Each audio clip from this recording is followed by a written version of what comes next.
Hi, everybody. Dan Illman, Nicole Russo. Welcome to Spa Babies. We've got a really special Spa Baby race for Saturday, July the 22nd. Not only does it kick off the 50-cent late pick 5, but as we take a look at this field, Nicole, there are some tremendous pedigrees. It's a big field. It should be a great betting race.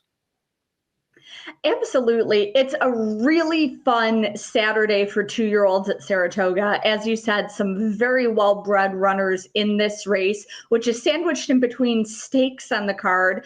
And I'd be remiss, I feel like, if I didn't note that earlier on the day, there's a maiden special weight that's the first one of the meet going long on the turf for 2-year-olds. And Dornock, the half to mage, is entered main track only. But the 7th race is our Spa Baby race, and it is just a doozy. It's a really fun day if you love these juvenile races like we do.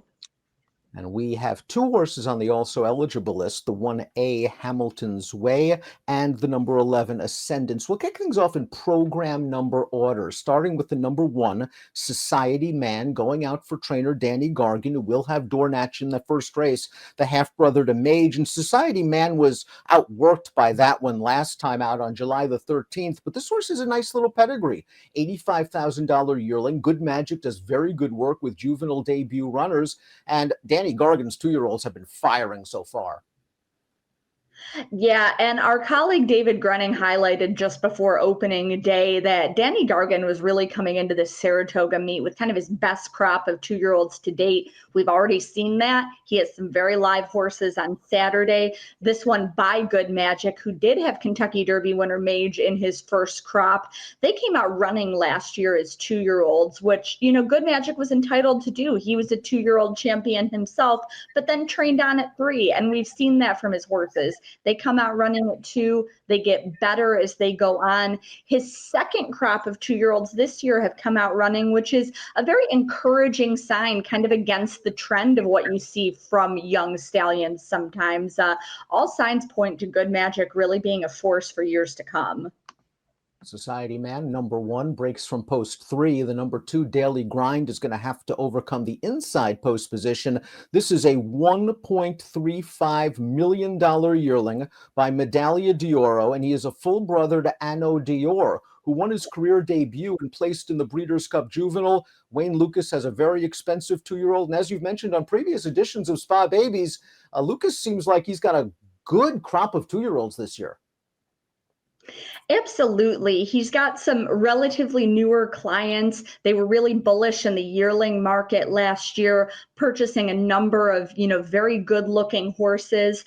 A lot of them are classic type horses that they're looking at for down the road, surely. And I would put this one in that category.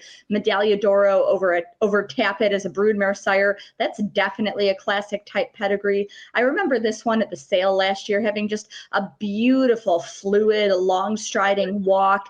Everything about him makes me think that he'll go longer. And with him drawing toward the inside for his debut, I'm going to circle this one for second time out, I think. I agree with you 100%. I'd like to see a nice late run from Daily Grind, and then maybe we can get him next time. Up next is the number 3, General Partner, breaking from post position 2. Chad Brown trains. Flavian Pratt takes them out. Nice pedigree here. Half to 3 black type earners, including the grade 3 stakes place synthetic router 7th Fleet Humor. This one cost $250,000 as a weanling and is by the rock solid Speightstown. Just rock solid on both sides of the pedigree when you see Speightstown over a mare by Distorted Humor. Some speed in the family. This one sold very well, as you noted. $250,000 is a pretty strong price for a weanling, as we see a lot of these end users trying to kind of get into the weanling market to get ahead of what's been a strong yearling marketplace in recent years. I would expect General Partner to show some speed drawn toward the inside as well. The number 4 is Dancing Groom from the first crop of Breeders' Cup Classic winner Vino Rosso. This horse sold for $37,000 as a yearling, then breezed quick in March. A furlong in 10 seconds flat, sold up for $60,000. I wonder if maybe this one will want a little bit more ground, but the Vino Rossos thus far have been fairly precocious.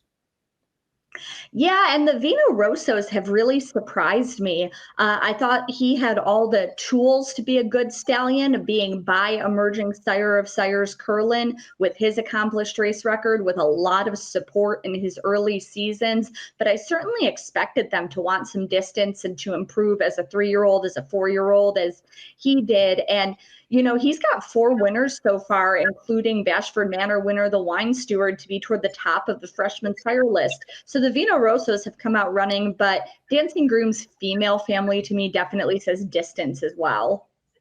Valentine Candy is the number 5. This one is trained by Steve Asmussen. Ricardo Santana takes the mount. A $250,000 yearling by Triple Crown winner Justify, who does very, very well with juvenile debut runners, an exceptional 23%. The Dam won her debut at 2, was Grade 1 stakes placed going longer on synthetic. This is a very strong pedigree. There's class, there's precocity, there's even some distance and speed mix with the family of Affirmed Success, a multiple Grade 1 stakes winner. Yeah, this is the sort of horse where there's enough speed and precocity in the family where you could see her winning first time out, and then perhaps see him later on in the meet and say the hopeful or target the Champagne this fall in New York. That type of pedigree. Justify, one of the hottest sires in the world right now. Very versatile. His 5 graded winners this year include Arabian Lion sprinting on the dirt and Aspen Grove routing on the turf.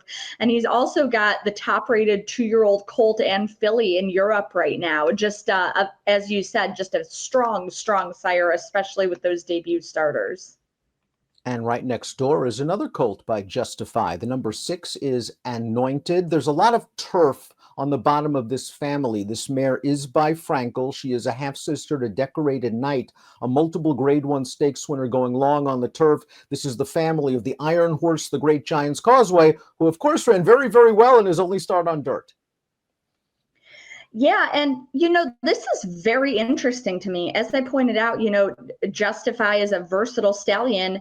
The female family here says turf. His best works have come on a wet, fast track, and sometimes, as we know, turf horses will take to a wet track. But Todd Pletcher knows how to place his horses, particularly these summer 2-year-olds. So this one debuting sprinting on the dirt makes me think that he has seen something there to place this horse here. Could be a very interesting horse for some value. We always mention to please check out Mike Welsh's exceptional Clocker report, which will give you all of the notes on these 2-year-olds and how they're training up to the race. I know Anointed breezed that bullet out of the gate on July the 4th in company with Sister Mama, who showed some speed the other day before tiring to finish 4th. Maybe Anointed will have some early gas as well. The 7 is Dive Bomber. This one goes out for trainer Brad Cox. Florent Giroux takes the mount. A half-brother to the good filly Botanical, a multiple stakes winner on synthetic. This horse sold for $400,000 as a yearling, and Omaha Beach has gotten off to a tremendous start to his stud career.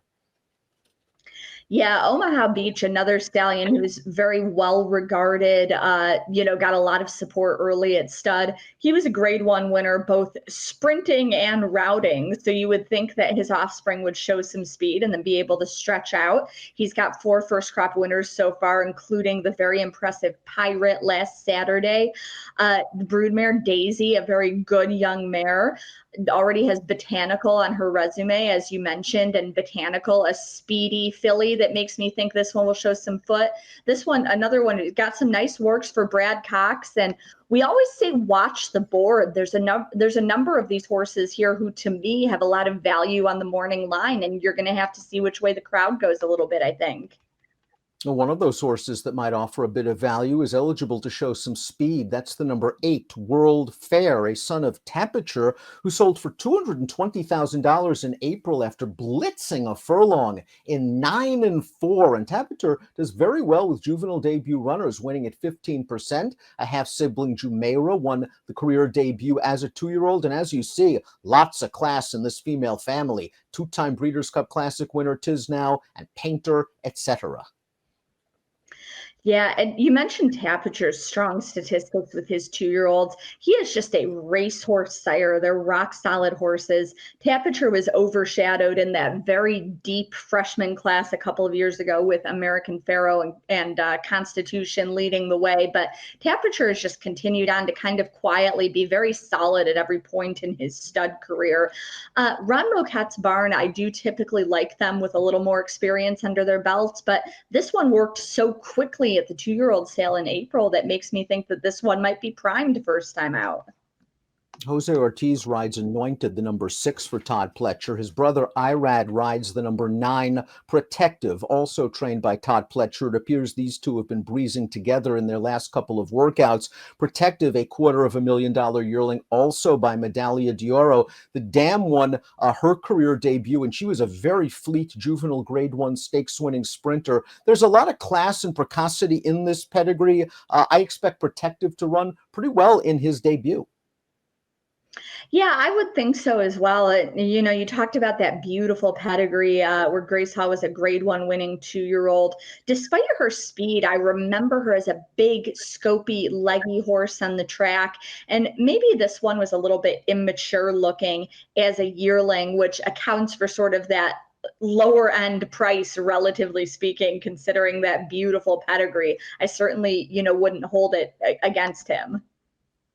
The final horse in the body of the field is the number 10 Trucker, a first-time starter for trainer Bill Mott, who already has a 2-year-old debut winner at this meet. Junior Alvarado takes the mount, a half-brother to stakes place turf sprinter Coppola by Flatter, who wins 11% with juvenile debut runners, a $150,000 yearling, a nice little combination of speed and turf in this family.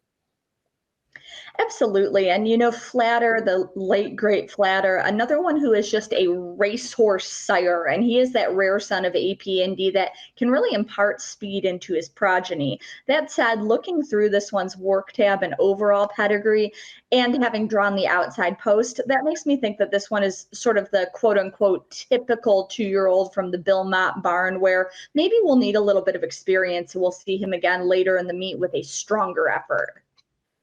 Two horses on the also eligible list. The number 11 Ascendance goes out for the fantastic Mid-Atlantic-based trainer Brittany Russell. The 1A Hamilton's Way, the other part of the entry trained by Ray Handel. Dylan Davis takes the mount. Now let's take a look at our top picks for just a fantastic 2-year-old maiden special weight at Saratoga on Saturday. You're going with the 7 Dive Bomber. Omaha Beach has been hot. You're getting Brad Cox and Florent Giroux and some really quality-looking workouts. It looks like it, yeah. And there are a number of ways you could go in this race. When I sat down here, I found myself really almost making a winning case for every one of my top 4. As I said, I think this is going to be the kind of race where you're going to want to watch the board. But on the morning line, I thought Dive Bomber, with a very good pedigree on both sides to show some speed, offered nice value coming out of the Brad Cox barn. I'm certainly using the 7 Dive Bomber in my pick 5. I'm also going to use my top pick, the 5 Valentine Candy. We've talked about Justify's prowess, not only with debut runners, but with 2-year-olds in general. And I just really like this family on the bottom for trainer Steve Asmussen. Nice class, nice speed as well. It'll be interesting to see if he takes a lot of money. Our colleague David Aragona believes so. He's 3-1 on the morning line. 7-6-5-8 for Nicole, 5-7-8-6 for me. This should be a fun race. It's what Saratoga's all about. Maybe a future star or two comes out of our Spa Baby race on Saturday. Good luck.